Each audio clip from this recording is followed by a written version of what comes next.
Permission আছে কিনা, পুলিশের পারমিশন আছে কিনা, কিচ্ছু জানানো হয় না। এটি সম্পূর্ণ প্রযোজক সংস্থাকে দায়িত্ব নিতে হবে যে তারা সেখানে গেছেন, কোনো কীভাবে গেছেন, কোনো আজকে পুলিশ বলছে তাদের কাছে কোনো পারমিশন ছিল না, কোনো পারমিশন নেওয়া হয়নি। তাহলে এরকম একটি দুর্ঘটনা প্রবণ অঞ্চলে কি করে এটা করা সম্ভব হলো? যেখানে করলো সেখানে কোনো পারমিশন ছাড়া এইভাবে কেন করলো, কিসের জন্য করলো?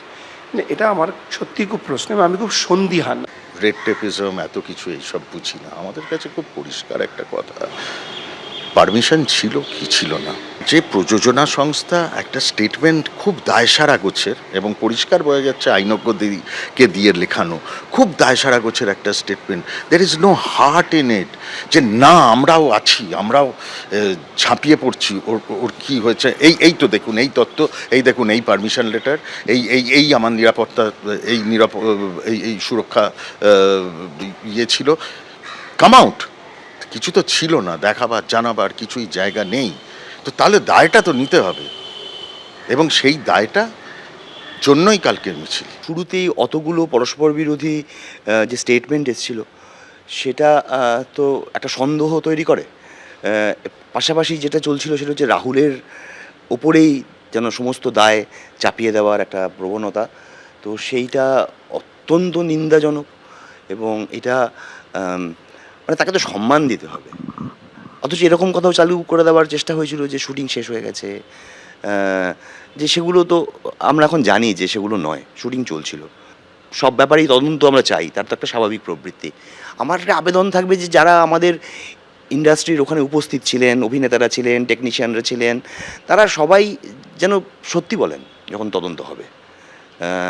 যদি কোনো অপকর্ম হয়ে থাকে তারা যেন সেই অপকর্মের দায় না নিয়ে ফেলেন। রাহুল বন্দ্যোপাধ্যায়ের মৃত্যু দায় নিতে অস্বীকার করেছিলেন ম্যাজিক মোমেন্টস প্রোডাকশন হাউসের অন্যতম কর্ণধার লীনা গঙ্গোপাধ্যায়। কি বলেছিলেন তিনি দেখুন। শুটিং তো শেষ হয়ে গেছিল, একটা ড্রোন শটও চেয়েছিল নিতে, অনেক সময় আর্টিস্ট চাইলে তো করে অনেক সময়, এবং সেটা ওর একটা পারফেকশন ছিল আর খুবই ভালো করে কাজটা করছিল, সেই জন্যই ডিরেক্টর নিতে চায়নি শটটা। ডিরেক্টর রিপিটেডলি বলেছে, এবং ওই 70টা মানে যারা টেকনিশিয়ান ছিল সব সমুদ্রের পাড়ে দাঁড়িয়ে থাকে তো শুটিং হলে, থেকে বলেছে প্রত্যেকে ওকে ডেকেছে, প্রত্যেকে। ডিরেক্টর ওই জন্যই নিতে চায়নি, কারণ ডিরেক্টর বলেছিল এখানে তো এই সিন এরকম কোনো নেই কিছু, আর ওই গল্পের সঙ্গেও যায় না। শুটিংয়ে গিয়ে মর্মান্তিক মৃত্যু অভিনেতা রাহুল বন্দ্যোপাধ্যায়ের। একাধিক প্রশ্ন উঠেছে নিরাপত্তা সহ বিভিন্ন বিষয়। তার মৃত্যুর 5 দিন পরেও সেই প্রশ্ন রয়ে গেছে। জাস্টিস ফর রাহুল, কাল শিল্পী কলাকুশলীদের ডাকে মিছিল রয়েছে। বিচার চেয়ে কাল বিকেলে টেকনিশিয়ান স্টুডিও থেকে মিছিলের ডাক দেওয়া হয়েছে। সামিল হবেন অপর্ণা সেন, অঞ্জন দত্ত থেকে পরমব্রত, রুদ্রনীলরা।